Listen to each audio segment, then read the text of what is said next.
श्री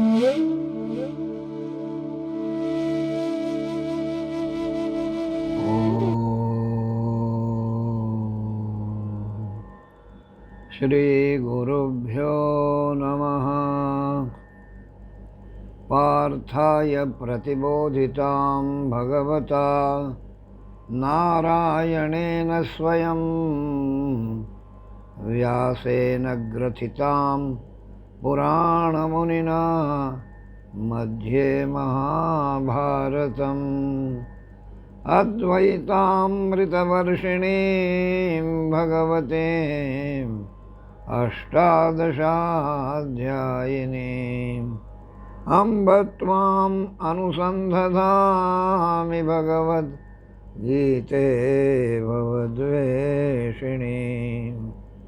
वसुदेवसुतं देवं कंसचाणूरमर्दनं देवकी परमानन्दं श्रीकृष्णं वन्दे जगद्गुरुं। भवानी शंकरौ वन्दे श्रद्धा विश्वासरूपिणो याभ्यां विना न पश्यन्ते सिद्धाः स्वान्तस्थमीश्वरम्।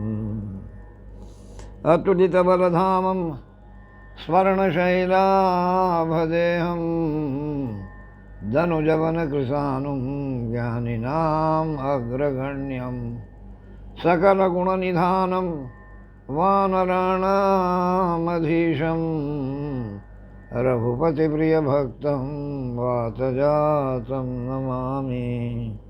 ओम शांति शांति शांति। आज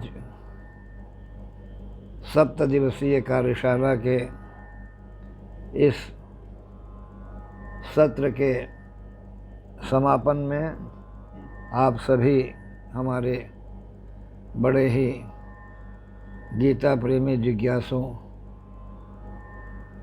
प्रबुद्ध प्रतिभागियों का हार्दिक स्वागत, अभिनंदन और हमारा विनम्र अभिवादन। इस पूरे सत्र में हम लोगों ने सबसे पहले विचार को ज्ञान के साथ कैसे जोड़ा जाए, बुद्धि को विवेक के साथ कैसे जोड़ा जाए, इस पर देखा। और बुद्धि का विवेक से जुड़ना ही जीवन के लिए सबसे महत्वपूर्ण है। विवेक से यदि बुद्धि जुड़ गई तो कर्म का जो निर्णय है हमारा बैलेंस्ड होगा, संतुलित होगा। वो परिवार में निर्णय हो, समाज में निर्णय हो, अपने पेशे में निर्णय हो, जहाँ भी निर्णय होता है कोई भी, तो वो बुद्धि से होता है, विचारों के माध्यम से। तो विचारों को सकारात्मक बना लेने के लिए विवेक से बुद्धि का जुड़ना अत्यंत आवश्यक है। उसके लिए हमने रखा था आपके सामने कि उसमें सत्संग की बड़ी भारी भूमिका है। जब अच्छे लोगों के साथ हम रहेंगे, संवाद करेंगे। सत्संग कहने का अर्थ प्रवचन सुनना ही मात्र नहीं है। सत्संग कहने का जहाँ पॉजिटिव बातचीत हो रही हो, जहाँ पॉजिटिव वातावरण बन रहा हो, वहाँ के साथ जुड़े रहना। तो उससे क्या होता है कि हमारे अंदर सकारात्मक जो ऊर्जा है, ऊर्जा तो कॉमन रहती है, उसका उपयोग हम सकारात्मक करें या नकारात्मक करें। तो सकारात्मक सोच के लिए हमने पहले 1-2 दिनों में रखा। फिर उसके बाद कर्म के साथ ज्ञान को गीता के जोड़ने का दिखाया आपको कि कर्म से जब ज्ञान जुड़ जाएगा तो वो लक्ष्य से जुड़ जाएगा। फल की अपेक्षा, फल तो मिलेगा ही, हम ही को मिलेगा, कोई दूसरा नहीं लेगा। लेकिन फल के लिए हम कर्म नहीं करेंगे। हम अहंकार से, कर्तापन के भाव से कर्म नहीं करेंगे। यदि गीता के ज्ञान को हम कर्म में अडॉप्ट करेंगे तो क्या होगा? सबसे पहले तो ये होगा कि फल में जो आसक्ति रहती है हमेशा हमारी, उससे हम अलग हो जाएंगे, जो गीता का मूल उपदेश है। और अपने जब मन को फल से हटाएंगे तो कहाँ जोड़ेंगे? वो लक्ष्य के साथ ले जाके जोड़ देंगे। वो लक्ष्य अपनी आइडेंटिटी को बनाना भी है सांसारिक संबंधों में, भगवान को प्रसन्न करना भी है पारमार्थिक संदर्भ में, ज्ञान को प्राप्त करना भी उसका लक्ष्य है। लेकिन हम सांसारिक संदर्भ में चूँकि गीता को लेके चल रहे हैं, तो अपनी पहचान को सही सही साख को बना के रखना ये लक्ष्य है। परिणाम लक्ष्य नहीं है, धन लक्ष्य नहीं है। धन तो आएगा ही, लेकिन आइडेंटिटी को खो करके, यश को नष्ट करके यदि आएगा तो वो हमको सुख नहीं देगा। सुख तो हम सब चाहते हैं, ये एक स्वाभाविक मन की प्रवृत्ति है, सुखापेक्षी हैं हम सब लोग। लेकिन सुख कैसे मिलेगा? जब गीता के ज्ञान को कर्म में हम उतार देंगे। और फिर दूसरा क्या है, जो मैंने किया है मैं करूँगा, मुझे कर, ये जो हमेशा हर कर्म के साथ हमारा अहंकार जुड़ा रहता है, इस अहंकार से मुक्त हो, क्योंकि सब हो रहा है, कर कोई कुछ नहीं रहा है। 3 गुणों के प्रभाव में सब कुछ हो रहा है।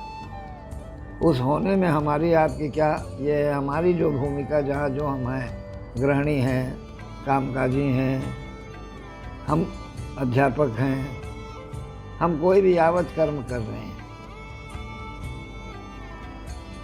उसमें हमारा जो भूमिका है उसको हम ठीक से निभाएं, अहंकार से रहित हो। हमको ड्यूटी मिला है भाई, हम ड्यूटी कर रहे हैं। कर्तव्य का अहंकार नहीं होता है, ध्यान रखिए। सेवा का अहंकार नहीं होता है, क्योंकि 4 प्रकार के लोग हैं यहाँ गीता के अनुसार। एक सेवक बन करके सारे कर्म को दास बन के करना, एक है कर्तव्य समझ के सब कर्म को करना, एक है कि जिज्ञासा भाव से कुछ पाने के लिए कर्म करना। वो पाना परमार्थ भी हो सकता है, संसार भी हो सकता है। और तीसरा चौथा जो सबसे उन्नत श्रेणी का कर्म है, वो साक्षी बन के कर्म करना। यानी हम कहीं नहीं हैं, हम खाली सारे विटनेस कर रहे हैं, सारे कर्मों को, बुद्धि के, मन के, शरीर के सभी कर्मों को हम साक्षी। आत्मा कैसे है इस शरीर में, वो साक्षी बन करके स्थित है। ईश्वर कैसे हैं शरीर में, साक्षी बन करके स्थित है। उस साक्षी भाव में अपने अहम को ले जाना, ये सर्वोच्च अवस्था होती है संसार के अंदर। इसके बाद तीसरा क्या हम लोगों ने देखा कल, कि व्यवहार में जो हमारे संबंध हैं विभिन्न स्तरों पर, परिवार में, समाज में, हम लोगों ने ये देखा कि सेवा कैसे हो, त्याग कैसे हो, क्षमा कैसे हो। जब गीता को अपनाएंगे तो हमारे अंदर ये सब बातें आना शुरू हो जाएंगी। हम संबंधों की मर्यादा को तोड़ना नहीं चाहेंगे। मतभेद चाहे कितना भी हो, पिता से मतभेद होगा, पति पत्नी में होगा, लेकिन जो पद है उसकी गरिमा को बनाए रखना चाहिए। उसके साथ खिलवाड़, हम लोग क्रोध में आ जाते हैं तो उस गरिमा को, उस मर्यादा को तोड़ बैठते हैं, जिससे हम लोगों को नाना प्रकार की समस्याएं पैदा हो। तो इसको ध्यान रखना कि मतभेद कुछ भी हो हमारा, लेकिन उसमें हमारी मर्यादा नहीं टूटनी चाहिए। हम मर्यादा में रह करके सारी बातों को अपने कहें। हम अच्छी ही बातें कभी कभी करते हैं, हम अपने ऊपर भी देखते हैं, वो ठीक ही कह रहे थे, लेकिन कहने का जो तरीका है वो तरीका ठीक नहीं होता है। वो कुछ क्रोध में कह बैठते हैं, उचित बात ही है, लेकिन क्रोध में कह दिया हमने। इसीलिए कहा सत्यम ब्रूयात प्रियम ब्रूयात, न ब्रूयात सत्यम अप्रियम। उसका कहने का अर्थ क्या, इसके कई अर्थ लोग लगाते हैं, लेकिन हमारे समझ से यानी सत्य को भी प्रिय रूप से कहना होगा आपको। अगर अप्रिय रूप से सत्य को कह दिए तो उसका सत्य का जो प्रभाव पड़ना चाहिए वो नहीं पड़ेगा। हम सत्यवाचन ही कर रहे हैं मान लीजिए, लेकिन अगर क्रोध में कर दिया हमने अप्रिय रूप से उस सत्य को, क्योंकि सत्य बड़ा कटु होता है। कहने का लहजा कटु हो सकता है, सत्य कटु नहीं होता कभी। सत्य कटु हो जाए तो फिर उसको अपनाने, कटु को क्यों अपनाएंगे हम? जो मधुर है उसको अपनाएंगे। कटु तो असत्य है जो हमको चुभता है बाद में। बोलते वक्त अच्छा लग सकता है, लेकिन बाद में उसका प्रभाव बहुत अच्छा नहीं होता है। तो सत्य कटु नहीं होता है, उसका बोलने का जो हमारा तरीका अप्रिय रूप से हम उसको व्यक्त करते हैं तो उसका जो महत्व है वो घट जाता है, उसका प्रभाव घट जाता है। इसलिए हम लोगों को क्या करना है, हम लोग बच्चों को परिवार में भी, संबंधों के बीच भी, बहस के बीच में भी कुछ उचित बात ही कहते हैं, लेकिन उसको उचित तरीके से नहीं कह पाते। उस पर ध्यान देना चाहिए संबंधों को ठीक रखने के लिए, कि हम अच्छी बातों को भी अच्छे तरीके से कहें, मधुरता से कहें, धैर्यपूर्वक कहें, बिना आवेश में आए हुए कहें, इसका प्रयास होना चाहिए। और फिर आज का जो दिन हमारा डिवोटेड है, वो अंतिम जो हम लोगों का पक्ष है, वो उपभोग का पक्ष है। हमने कहा संयमित उपभोग, मर्यादित संबंध, उत्पादक कर्म, सकारात्मक सोच, ये व्यक्तित्व के 4 आयाम हुए। सकारात्मक सोच से हम युक्त हो जाएं गीता के माध्यम से, हम हमेशा कुछ उत्पादक कर्म करते रहें, प्रोडक्टिव एक्टिविटी रहे हमारी, कंस्ट्रक्टिव एक्टिविटी रहे, व्यर्थ के कर्म न करें, करने से बचें। और दूसरा, संबंधों में मर्यादा का ध्यान रखें। और चौथा आज का विषय है उपभोग को संयमित रखना। यहीं पर हम लोगों को बड़ा असंतुलन है इस समय वर्तमान जीवन में, क्योंकि 6वें अध्याय जो है ये आत्म संयम योग करके है। इस आत्म संयम योग में भगवान कहते हैं, उद्धरेदात्मनात्मानं नात्मानम् अवसादयेत्, आत्मैव ह्यात्मनो बन्धुरात्मैव रिपुरात्मनः, बन्धुरात्मा मनस्तस्य येनात्मना जितः। हे अर्जुन, मनुष्य को अपना उद्धार, अपना विकास स्वयं ही करना होगा। हमको कोई सुधारेगा नहीं, हमको कोई उठाएगा नहीं, हमको खुद उठना होगा, हमको खुद ही अपने उद्धार के लिए प्रयास करना होगा, तब बाकी शक्तियाँ साथ देंगी। लेकिन पहले हमको स्वयं तैयार होना होगा उठने के लिए, हमको स्वयं संतुलन बनाने के लिए तैयार होना होगा। क्योंकि ये जो हमारे अंदर जो आत्मतत्व है, इसकी भूमिका यहाँ वर्णन किया है भगवान ने। ये मित्र के रूप में इसको अगर प्रयोग करें तो इससे बड़ा मित्र कोई नहीं है। अगर शत्रु के रूप में प्रयोग करेंगे तो इससे बड़ा शत्रु कोई नहीं है। आत्मैव ह्यात्मनो बन्धुः, आत्मैव रिपुरात्मनः। वो रिपु भी बन जाता है, यानी एक ही ऊर्जा है शरीर के अंदर, उसको अगर सकारात्मक रूप से उपयोग कर लिया हमने तो वो हमारे उद्धार का साधन बन गया।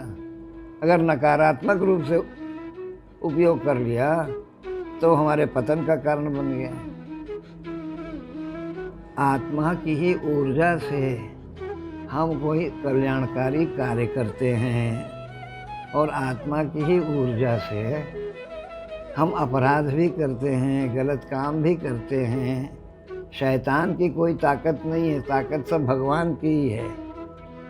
जिसने दुरुपयोग किया वो शैतान बन गया, जो सदुपयोग किया वो भगवान की परंपरा में आ गया। इसीलिए रावण से हनुमान जी ने कहा, जाके बल लबले सतह जिते हु चराचर झार। तुम्हारी क्या ताकत है? वो तो हमारे प्रभु की ताकत है, जिससे तुमने सब चराचर जगत को झाड़ के जीता है। यानी क्या हुआ, आत्मशक्ति जो है वो कॉमन है। हमारे अंदर की जो ताकत है वो एक ही है। उसको सदुपयोग कर लिए तो वो मित्र बन गया हमारा, अगर दुरुपयोग किए तो शत्रु बन गया। देख रहे हैं, ये हमारे ही हाथ में है, हम उसको कैसे प्रयोग करते हैं। तो ये इसमें किसका प्रभाव रहता है? तो बचपन में जो संस्कार प्राप्त होते हैं। संस्कार कहने का अर्थ क्या है? संस्कार कहने का अर्थ है हर सत्ता जो है,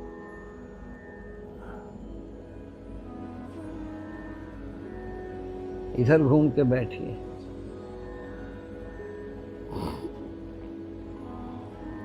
हर सत्ता जो है वो गुण और दोष से मिश्रित है। जड़ चेतन गुण दोष में विश्व किन्ह करतार। संस्कार कहने का अर्थ है कि हर सत्ता में जो दोष है उसका शमन करना, उसमें जो गुण है उसको मुखर बनाना, इसी को संस्कार कहते हैं। तो एक शिशु भी जब जन्म लेता है तो उसके अंदर भी दोष और गुण दोनों रहता है। जो हमारे यहाँ संस्कार हैं षोडश या अष्टादश, उन संस्कारों का विज्ञान क्या है कि हमारे अंदर जो दोष है वो शमन होता जाए और हमारे अंदर जो दिव्य गुण हैं वो प्रकाशित होते जाए, विकसित होते जाएं। जो अभी हमने कहा कि आत्म तत्व के ऊर्जा को मित्र के रूप में प्रयोग करने के लिए हमको क्या चाहिए? संस्कार चाहिए। एकाएक नहीं कर सकते हम। अगर संस्कार हुआ रहेगा, जैसे अभी गंधक एक तत्व है मान लीजिए, आयुर्वेद कहता है कि रक्त शोधक है और युद्ध विज्ञान कहता है कि वो विस्फोटक है। विस्फोटक के रूप में भी गंधक का इस्तेमाल है और रक्त शोधक के रूप में भी उसका इस्तेमाल है। रक्त शुद्ध करना उसका गुण पक्ष है और विस्फोटक के रूप में वो ध्वंस पक्ष है, नष्ट करना। जब वैद्य की खरल में गया गंधक तो उन्होंने उसको संस्कारित किया। संस्कारित किया यानी उसके विस्फोटक गुण का शमन किया, दोष का शमन किया और उसके अंदर रक्त शुद्ध करने वाला जो गुण है उसको प्रोमिनेंट बना दिया। फिर हम गंधक बटी ले आए और लिए तो उससे हमारा रक्त शुद्ध हुआ।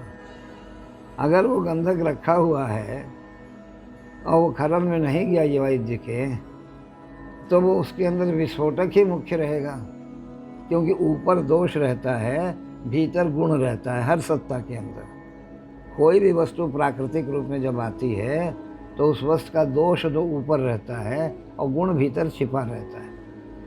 तो जो संस्कार शब्द है इसका अर्थ क्या है कि जो ऊपर का दोष है उसको हटा देना, उसको शमित कर देना और उसके अंदर जो गुण है उसको मुखर बनाना, उसको प्रकाशित करना।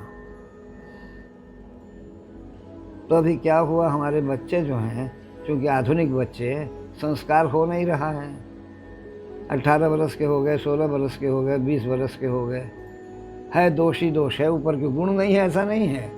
उनमें बच्चों में गुण भी है लेकिन गुण तो अंदर छिपा हुआ है, संस्कार हुआ नहीं है। तो क्या हुआ, दोष ही दोष है ऊपर। और आदमी व्यवहार जो करता है, जो बाहर है उसी से व्यवहार करता है।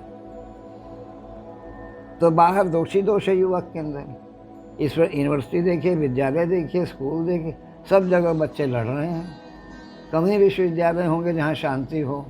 यहाँ काशी हिंदू विश्वविद्यालय इतना महामना जी का रोज़ युद्ध हो रहा है, रोज़ विद्यार्थियों में लड़ाई हो रही, किसी का माथा फूट रहा है तो किसी का हाथ पैर टूट रहा है।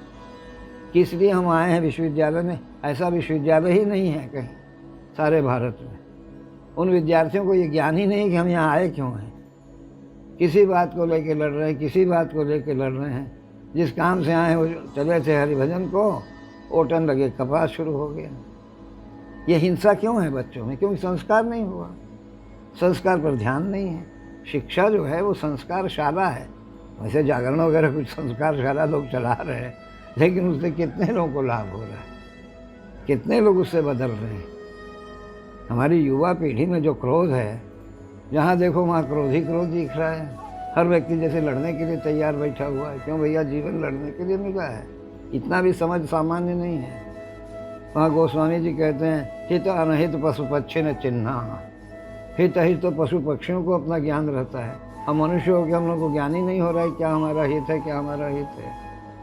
तो क्या हुआ, आत्मा की ऊर्जा को सकारात्मक रूप से प्रयोग करने के लिए हम लोगों को क्या चाहिए? संस्कार चाहिए। वो बचपन से ही संस्कार होना चाहिए। क्या है कि युवावस्था में चाहेंगे हम तो नहीं हो। अभी देखिए, प्रयास करें, 10-15 साल से हम प्रयास कर रहे हैं कि यहाँ हॉस्टलों में गीता हो जाए। एकांक दिवसी तो कह भी दिए कि इनका कार्यक्रम सब जगह हो, लेकिन कौन करावे, कौन फाइल घुमाए, कागज़ में कुर्सी टेबल कागज़ में सारी व्यवस्था उलझी हुई है ना।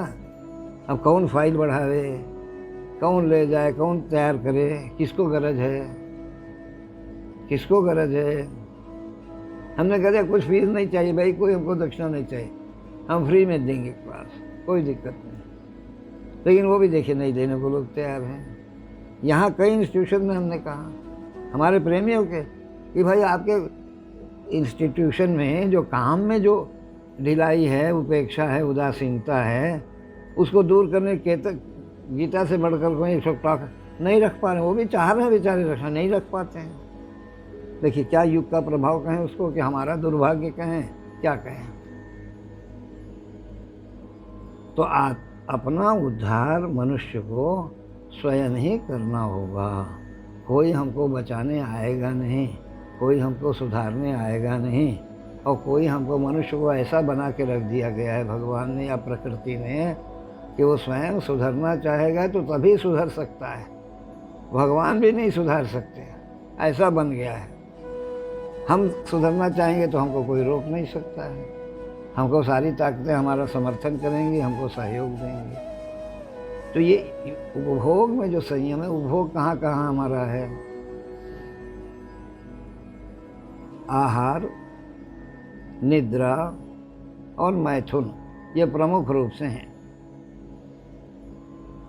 युक्ताहार विहारस्य युक्त चेष्टस्य कर्मसु युक्त स्वप्नावबोधस्य योगो भवति दुःखः। योग जो है बहुत खाने वाले का भी सिद्ध नहीं होता, बहुत उपवास करने वाले का भी सिद्ध नहीं होता। न बहुत खाना चाहिए न उपवास रहना चाहिए। 3 प्रश्न हैं अन्नपान में।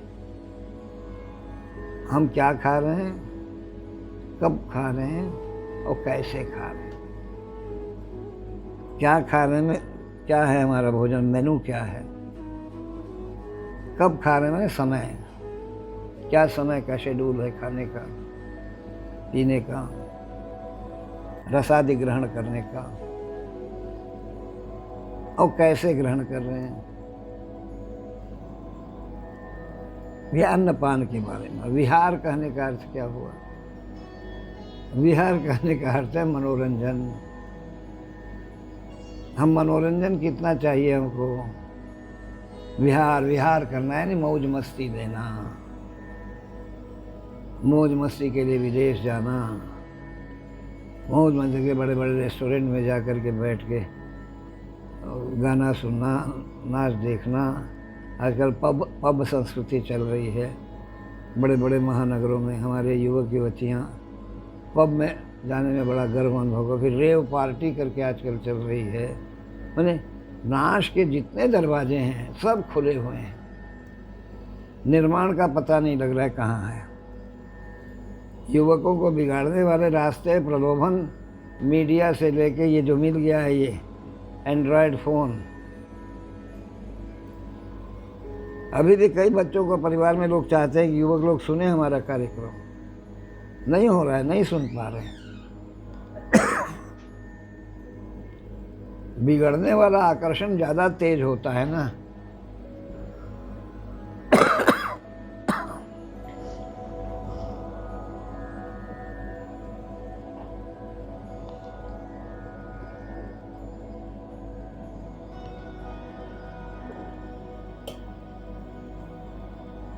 और जब तक परिवार में संस्कार नहीं रहेगा, होगा नहीं, तब तक बनने की ओर आकर्षण नहीं होगा। और ऐसा ऐसा स्कैंडल सब आ रहा है, कितना सच है कितना झूठ है। जो हमारे आदर्श के बिंदु लोग हैं, मठ मंदिर महात्मा, सब जगह से ऐसे ऐसे समाचार आ रहे हैं कि युवा पीढ़ियों को श्रद्धा कम होती जा रही है। हमारे जो पूजनीय स्थान हैं, पूजनीय व्यक्तित्व हैं, हो सकता है उसमें बहुत सारा झूठ भी हो। कोई ज़रूरी नहीं कि सब सच ही हो, लेकिन झूठ पर आदमी ज़्यादा जल्दी विश्वास करता है। अभी हमारे बारे में कोई करे वो तो बड़े भारी ये हैं वो हैं, आपको तुरंत विश्वास हो जाएगा। अच्छा शास्त्री जी ऐसे हैं, शास्त्री जी ये खाते हैं, शास्त्री वो पीते हैं, शास्त्री जी ऐसा कर। आपका अपना पर्सनल अनुभव मेरे साथ क्या है वो दरकिनार हो गया। किसी ने कह दिया तो आपने उसको हाँ क्योंकि गलत बातों को हम जल्दी भरोसा करते हैं, झूठ पर हमारा भरोसा ज़्यादा है, सच पर नहीं। कोई तारीफ़ करेगा तो अच्छा अच्छा तो बड़े नहीं, अच्छा अच्छा अच्छा शास्त्री जी ऐसे हैं, अच्छा, उसको बड़ा धीमे से स्वीकार करें। अब कोई उल्टी बात होगी तो हाँ भाई सब ऐसे ही हैं, सब इन्हों का मुखौटा है, सब ऐसे ही हैं, प्रवचन बहुत देते हैं लेकिन अंदर से सब ऐसे ही हैं। देखिए किस प्रकार से हम लोग स्थितियों को बिगाड़ने में सहयोग देते हैं। कोई छानबीन नहीं करते, कोई कैसा है कैसा नहीं है, आप साथ रहिए, साथ बैठिए उठिए, 24 घंटे 48 घंटे दिनचर्या को देखिए, तब आपको समझ में आएगा कि कौन क्या है क्या नहीं। किसी ने कुछ कह दिया, आपने तुरंत उस पर भरोसा कर लिया। तो ये जो मनोरंजन का पक्ष है, ये सबसे महत्वपूर्ण पक्ष है। और मनोरंजन की मात्रा क्या होनी चाहिए? मनोरंजन की मात्रा हम ऐसा समझते हैं कि जैसे हमारे खटरस भोजन में अचार और चटनी का स्थान रहता है, अचार और चटनी की तरह मनोरंजन चाहिए हमको, मानसिक शरीर को, वो भी थक जाने के कारण। श्रम से शारीरिक थक जाता है जब, या बौद्धिक श्रम से थक जाता है, तो उसको थोड़ा रिलैक्स होने के लिए थोड़ा मनोरंजन चाहिए। उसमें मनोरंजन में भी है, तामसी मनोरंजन है, राजसी मनोरंजन है, सात्विक मनोरंजन है। जैसे अभी संकट मोचन में बहुत अच्छा संगीत समारोह चल रहा है, वो भी मनोरंजन हो रहा है, बहुत लोग आते हैं, हम भी कई वर्ष तक लगातार सुनते रहे हैं। एक से एक जो है शास्त्रीय गायक आते हैं, नर्तक आते हैं, वादक आते हैं। सात्विक भी मनोरंजन होता है, राजसी मनोरंजन भी होता है, तामसी मनोरंजन भी होता है। हम किस मनोरंजन के साथ हैं और कितना कितना मनोरंजन चाहिए? थकने के बाद मनोरंजन छोड़ दिए, मनोरंजन से ही आदमी थक जा रहा है। कितने लोग दुर्घटना के शिकार हो गए, ट्रैक्टर चला रहे हैं, कान में लगा लिए हैं, गाना चल रहा है। अब वो रेलवे का क्रॉसिंग आया, रेल आ रही, सुनाइए, लगा लेने पर तो सुनाइए नहीं पड़ता है ना, बाहर धज्जी उड़ गया, मर गया आदमी। ये मनोरंजन का, मनोरंजन जान ले रहा है मनोरंजन।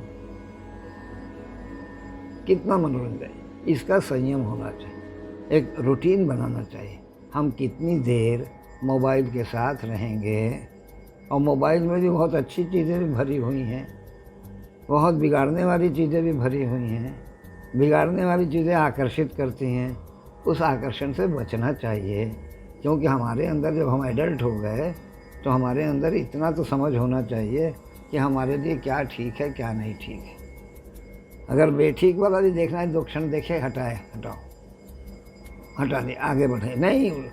जो ठीक होगा उसको तो आगे बढ़ा देंगे, और जो बेठीक होगा उसको ध्यान से देखेंगे, उसको ज़्यादा देर तक देखेंगे।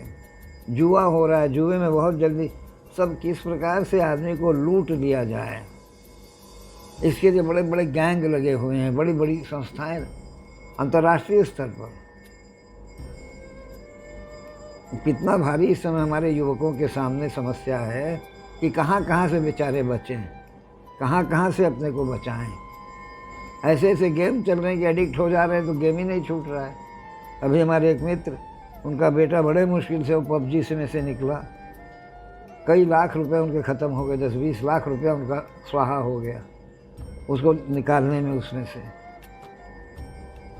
वो बस अभी हाई स्कूल इंटर का विद्यार्थी था, उसी समय लग गया, दिन रात लगा हुआ है, सुनना ही नहीं है किसी को। और वो कहने जाइए तो धमकी, हम ये कर लेंगे, हम अब इकलौता बेटा, करें क्या। फिर किसी तरह से कृपा हुई, उनका प्रयास भी रहा, निकल आया, बहुत अच्छा कर रहा है, पढ़ाई में आगे बढ़ रहा है। तो ये माता पिता के ऊपर है कि वो कैसे उसको चेक करते हैं।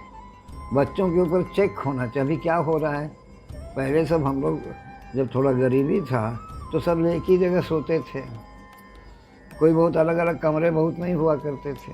अब क्या है, 7-8 वर्ष का, 8 वर्ष, 9 वर्ष, 10 वर्ष का बच्चा बच्ची हुआ नहीं कि उनको अलग सुलाना शुरू कर दिए, वो अलग कमरे में सो रहे हैं कहीं। अब वो कमरे में वो फ़ोन सबको मिल गया, अब वो क्या कर रहे हैं सो करके, क्या जाग रहे हैं, क्या पढ़ रहे हैं, क्या नहीं पढ़ रहे हैं, उसको कोई चेक नहीं है। तो इसलिए संयमित उपभोग में पहला हमको आहार में हमको क्या सुबह में लेना चाहिए। इसीलिए पश्चिम में मैं गया था, एक न्यूट्रिशनिस्ट के ही गेस्ट के रूप में रहा अमेरिका में मैं।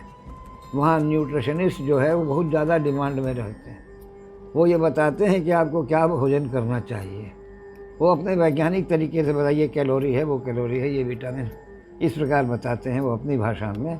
लेकिन ध्यान यहाँ न्यूट्रिशनिस्ट का कोई मार्केट ही नहीं है। यहाँ कोई जाता ही नहीं उनके पास। यहाँ तो मनमाना खाना है, बच्चे डिसाइड करेंगे क्या भोजन बनेगा। बुजुर्ग लोगों से कोई पूछता नहीं घर में कि क्या बने अम्मा, क्या बने बाबूजी, ये कोई नहीं पूछता है। बच्चों से पूछते हैं क्या खाओगे बेटा, जब ये बच्चे गार्जियन हो गए। ये सब असंयम का कारण है। इन सब से बचना होगा। इन सब को थोड़ा दरकिनार करके जो उचित गाइडेंस जहाँ से मिलना चाहिए आहार का, उस गाइडेंस को लेना चाहिए। सात्विक आहार लेना चाहिए। सात्विक आहार कहने का अर्थ क्या है? बहुत ज़्यादा आहार का भी गीता में 3 बताया है। तामसी आहार है, राजसी आहार है, सात्विक आहार है। सात्विक आहार वो है जो हृदय को जो है संतुष्ट करता है। भाई दिल प्रसन्न हो गया भोजन करके, उसमें स्निग्ध है, रसात्मक है, ताज़ा बना हुआ है। ध्यान रखिए, तामसी भोजन उसी को हम कहते हैं जो कभी का बना हो, कभी खा रहे हो। ये जितना पश्चिम का भोजन है सब तामसी भोजन है। ये ब्रेड रोज ले आ रहे हैं लोग घरों में, ये घोर तामसी आहार है। ब्रेड जो है कभी का बना हुआ, कभी ला के खा रहे हैं। उच्चिष्टम पितामेध्य भोजनम तामस, उच्चिष्ट कभी का कभी खा रहे हैं। और तो फ्रिज आ गया है तो 2-2 दिन पर रख करके खा रहे हैं। हम ही लोग खा रहे हैं, सब लोग खा रहे हैं। तो आहार तो सबसे पहले पवित्र होना चाहिए, शुद्ध होना चाहिए, ताज़ा बना होना चाहिए। ताज़ा आहार जो है शरीर को बहुत अच्छा से ऊर्जा भी देता है, हमको संतुष्ट भी करता है। और कब खाना है इसका भी एक नियम बनाना है कि भाई इतने बजे हम ये लेंगे, इतने बजे ये लेंगे, इतने बजे ये लेंगे। एक नियमित दिनचर्या हमारी उपभोग में नियमित होना चाहिए। उपभोग कोई भी, और उसके बाद कैसे करना है, कब करने को निश्चित कर लीजिए कि भाई जलपान इतने बजे करेंगे, हमारा भोजन इतने बजे होगा। अपने दिनचर्या के अनुसार उसको बनाइए, लेकिन उस समय का पालन करिए। क्योंकि जो हमारा डाइजेस्टिव सिस्टम है वो को पूरा टाइम के साथ रेगुलेट होता रहता है। वो टाइम से अगर आप भोजन लेंगे अपना जो आपने निश्चय किया हुआ, तो उसको डाइजेस्ट होने में अपने साइकिल में टाइम लगता है। वो उसी प्रकार वो एक साइकिल बना लेता है। असमय में भोजन करिएगा तो हजम ही नहीं होगा, भूख ठीक से नहीं लगेगी आगे। तो इसी आहार में ये नियम बनाना कि भाई ये समय है, ये है, हम ये लेंगे। सुबह में जो कुछ हरा चीज़ लेना, चना भिगा देना, मूंग कर ले लेना। जितना प्राकृतिक चीज़ों का सेवन करेंगे, जितना खूब भुजा हुआ मसाला वाला तेल वाला ये जितना यूज़ करेंगे उतना खाने में अच्छा लगेगा। लेकिन फिर बाद में कुछ कहेंगे डॉक्टर की उबाल करके खाइए, आप खाना बंद करिए सब, यानी फिर कुछ खाने लायक नहीं रह जाएंगे। ये संयम बरतना आहार में, कैसे खाना है, कैसे खाना है में सात्विक कब बन जाता है कोई भी आहार। क्योंकि 3रे अध्याय में योगेश्वर ने ये दिखाया कि ये सब जो कुछ भी हम लोग को उपलब्ध है भोग का सामान, ये सब देवताओं की कृपा से उपलब्ध है। तो जब तक हम देवताओं को, अपने इष्ट को, अपने अंदर के ईश्वर को समर्पित नहीं करते हैं, तब तक उसके उपभोग से हमको सुख नहीं मिलेगा, स्वस्थता नहीं मिलेगी। शुद्ध सात्विक आहार क्या है? जो हम मानसिक रूप से ही सही अपने अंदर के ईश्वर को समर्पित कर दें कि हे प्रभु तुम्हारा दिया है, आप पहले इसे ग्रहण करो। ईश्वर कैसे ग्रहण करते हैं? वो हमारी भावना को ग्रहण करते हैं, वस्तु को हम ग्रहण, वस्तु प्रसाद बन जाता है। कोई भी चीज़ भगवान को समर्पित करते वक्त वो भोग रहता है, और जब भगवान उसको स्वीकार कर लेते हैं तो वो प्रसाद बन जाता है। इसीलिए प्रसादे सर्व दुखानाम हानिरस्योपजायते कहा एक जगह। सब दुखों की निवृत्ति होती है कैसे? प्रसाद से। वहाँ भगवान ने कहा यज्ञ शिष्टाशिन संतो मुच्यंते सर्व किल विषयी। देखिए, दो अलग अलग परिस्थितियों में भगवान ने दो बातें कही हैं। जब आत्म तत्व को सत्य का भोग लगाएंगे तो शांति का प्रसाद लौट के आएगा। प्रसाद है सर्व दुखा नाम हानिरस्योपजायते, इसका ये अर्थ हुआ। और वहाँ यज्ञ शिष्टाशिन संतो जो भगवान ने कहा कि यज्ञ भावना से भावित होकर के देवता जब हमारे संपूर्ण भोग पदार्थों को हमको प्रदान करते हैं तो उनको समर्पित करके जो हम सेवन करते हैं तो वो अमृत का सेवन होता है। वो सारे दुखों को, सारे हमारे रोग को नष्ट करता है। क्षणों की बात है, पानी लें, दवाई लें, कुछ भी लें, एक क्षण के लिए उस अपने प्रभु को स्मरण करके समर्पित कर दें, वो प्रसाद बन गया।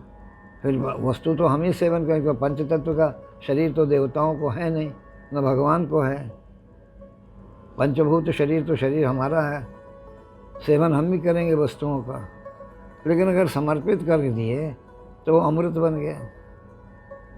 इसका अभ्यास करना कि नियमित रूप से संयमित बनाने के लिए, भोजन को अमृत बनाने के लिए इसका अभ्यास करना। मनोरंजन के ऊपर अंकुश लगाना।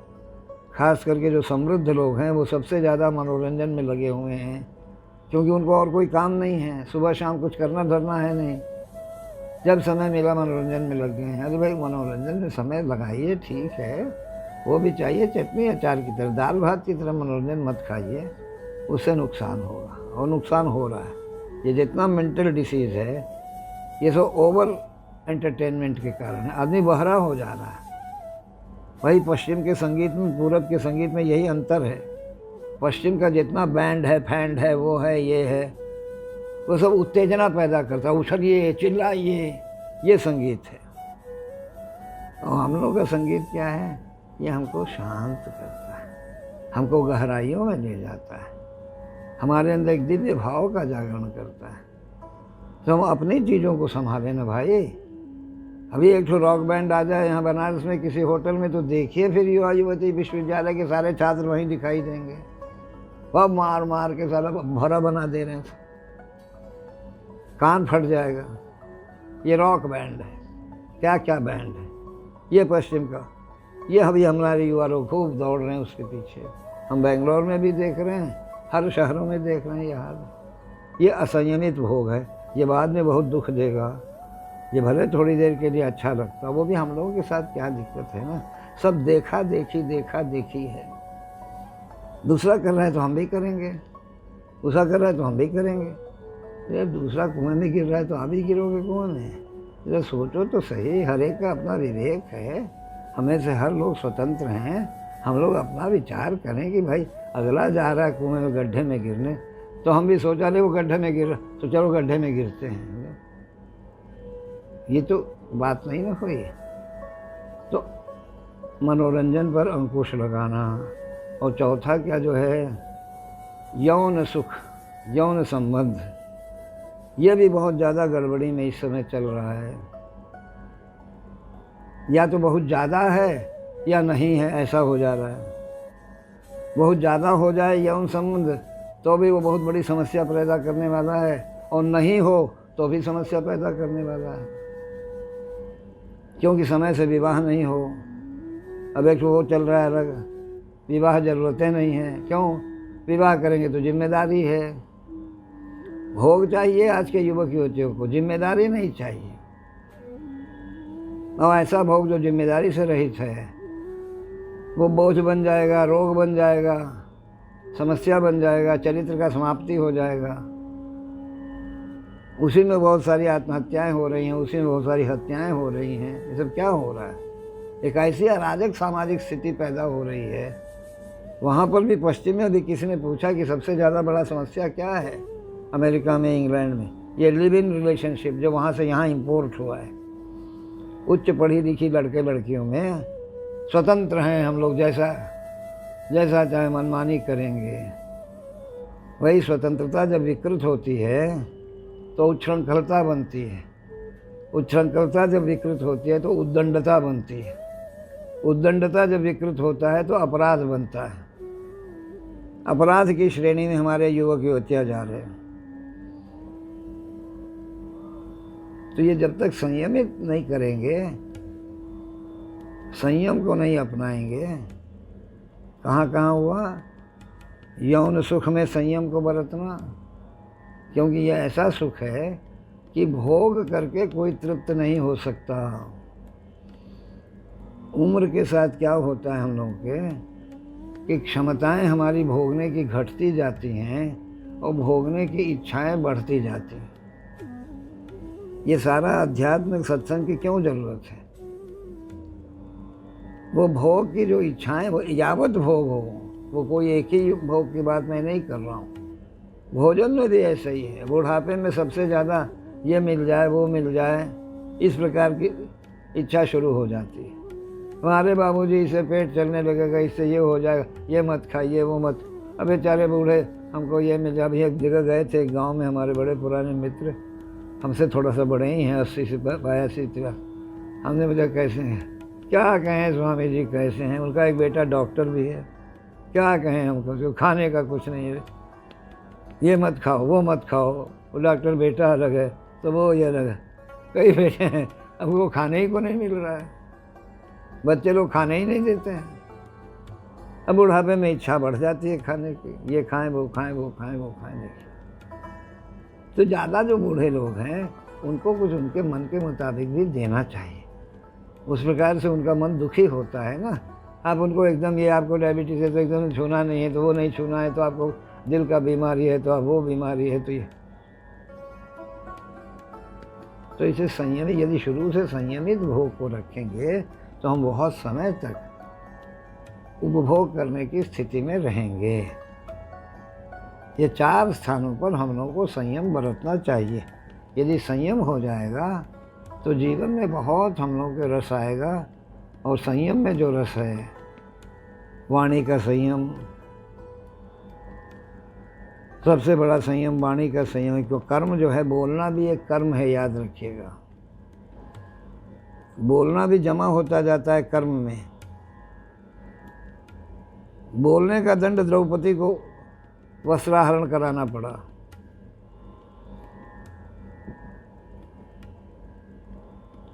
बोलने के दंड में द्रौपदी को 5 पतियों के साथ रहना पड़ा, खाली वाणी का। क्योंकि इस देश की संस्कृति में वाणी का बड़ा महत्व है। कुछ बोल दिए तो वो रिएक्शन करेगा पूरे वायुमंडल में। अभी भी जो सब अशांति है राजनीतिक स्तर पर, अन्य स्तरों पर, वो सब खाली वाणी के कारण है। अगर वाणी का संयम आ जाए हम लोगों में तो बहुत शांति हो जाए। कोई चुप रहना ही नहीं चाहता है, सब बोलने पर आमादा है। जो नहीं बोलना चाहिए बोलेंगे, क्योंकि मद है, पद का मद है, धन का मद है, अपने जाति का मद है। अभी गलत करने वालों में समाज आ जा रहा है, बुरा जाति खड़ी हो जा रही है उसके समर्थन में, गलत करने वाले। कितनी विषम स्थिति है। कानून क्या करेगा, अदालत क्या करेंगे? ये संयम को हम लोग गीता के अध्येता हैं। आप सब उच्च कोटि के साधक हैं और बड़े ही, नहीं तो ये सुन ही नहीं पाते ना। गीता को सुन रहे हैं तो ये कहीं ना कहीं पीछे से आपके संस्कार ऐसे बन के आ रहे हैं। आपको बचपन से कुछ ना कुछ इसमें लगे हुए हैं। आपके माता पिता, आपके दादा दादी, सब लोग उसमें लगे थे, तभी आप सुन पा रहे हैं। हम भी क्या एक जन्म में इसको सुना रहे हैं? हमारी माता जी बताती थी कि जब मैं गर्भ में था, उनको 18वां अध्याय कंठ था हमारी माता जी को। वो कहे कि रोज़ मैं पारायण करती थी 18वां अध्याय का। तो उसका नतीजा क्या है कि कई श्लोकों का अर्थ अपने आप ही मुझे प्रकाशित होता है, कुछ पढ़ना नहीं पड़ता ज़्यादा। देखिए कैसे गर्भावस्था के अंदर की चीज़ें, क्योंकि सीखने का क्रम बच्चे को गर्भ में शुरू होता है, संस्कार वहीं से शुरू हो जा रहे हैं। और यहाँ क्या है, गर्भावस्था में आधुनिक महिलाओं का खूब तामसी राजसी भोजन करना, वो टीवी देखना, हिंसक फिल्मों को देखना, वही चीज़ बच्चों के अंदर जा रहा है। क्योंकि सुनता है बच्चा गर्भ के अंदर एक अवस्था के बाद, हमारे यहाँ 5 महीने के बाद कहा जाता है कि पूरा वो सुनने लगता है, उसमें श्रवण इंद्रिय पूरा डेवलप हो गया रहता है। तो इसलिए हम लोग अपने आप में अपने बच्चों के साथ बच्चों को विवश करें सुनने के लिए, क्योंकि सुनने से ही समझ पैदा होगी। अगर सुन लेंगे तो ठीक हो जाएंगे। हमको ये विश्वास है कि जो भी इस गीता के ज्ञान को ठीक से सुन लेगा उसको बदलना ही पड़ेगा अपने को, अपने आप ही बदल जाएगा, उसको पता भी नहीं लगेगा, वो बदल जाएगा। एक बार ऐसे ही हुआ, एक शहर में एक मेरा कार्यक्रम हुआ और उसके बाद कुछ वर्षों के बाद मैं वहाँ गया तो वहाँ एक 35-40 का युवक, पत्नी और एक बच्चा उसके साथ वहाँ फिर कार्यक्रम के अंत में आया तो हमको, आप हमको पहचान रहे हैं स्वामी जी? अब भाई कार्यक्रमों में बहुत लोग आते हैं, सालों बाद वहाँ गया था मैं। तो हाँ भाई मुझे तो नहीं याद आया। तो उसने अपना परिचय बताया कि ऐसे ऐसे आप आए थे। तो उस समय हमने सुना था हमारी, और उस समय उसकी अवस्था 18-20 साल की थी। 10-12 साल के बाद वो कार्यक्रम हो रहा था। तो कहा उस समय मैं एक प्रकार से सिक्सर ले करके, यानी कमर में सिक्सर खोस करके चलता था और गैंग बनाए हुए था अपराधियों का। आपका सुनने के बाद हमको लगा कि नहीं, मैं तो शादी की सोच ही नहीं रहा था। मेरा तो कभी न कभी एनकाउंटर हो जाता है, तो अपराधी लोग मारते मुझे अगले गैंग के या पुलिस मारती। लेकिन हमने एकदम अपना ट्रैक बदला और उसके बाद हमारा विवाह भी हो गया।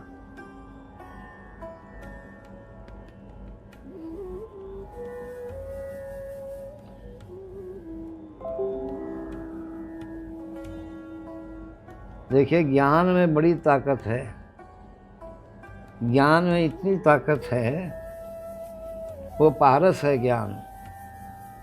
अगर सचमुच आप छू लीजिएगा तो आप सोना हो जाइएगा। और ऐसे बहुत लोग हैं। हमारा कार्यक्रम भी परिवर्तन के लिए है, धन के लिए नहीं है, यश के लिए भी नहीं। वो सब पिछले जन्म में मिल चुका है हमको। न हमको धन की लिप्सा है, न यश की लिप्सा है। परिवर्तन होना चाहिए भारत में, आदमी को बदलना है। और आप सब उस बदलाव के साक्षी होंगे और उसमें सहयोग करेंगे, ऐसा मेरा विश्वास है। इन्हीं शब्दों के साथ आज की बातचीत को विश्राम देंगे और फिर शीघ्र ही हम लोग अगले कार्यक्रम की भी घोषणा करेंगे और फिर हम लोग एक बार आप सबके साथ मिलेंगे। इन्हीं शब्दों के साथ हमारे वरिष्ठ श्रोता, गीता के अध्येता, इनका एक गीता पर इनके गुरु जी का भाष्य है, विज्ञान भाष्य, उस पर इन्होंने हिंदी में लिखी है। मैं चाहूँगा कि उषा जी इनके फ़ोन नंबर को शेयर करें सबके साथ, ताकि जिनको भी वो किताब मंगानी हो वे इनसे संपर्क करें। ये आपको उपलब्ध कराएंगी। बहुत ही उन्नत, यानी गंभीर लोग उसको पढ़ सकते हैं, सामान्य लोग नहीं। गंभीर, जो गीता में सचमुच गहराई में जाना चाहते हैं, उनके लिए वो ग्रंथ है, उसको मंगवा सकते हैं। फिर हमारे विश्वेश जी हैं, अनिल नारायण किंजड़ेकर जी हैं, और हमारे नागर जी हैं, सुमित सिन्हा हैं, हमारे प्रेम शंकर जी हैं, सब दूर दूर से, शुभांगी जी हैं, स्मिता जी हैं।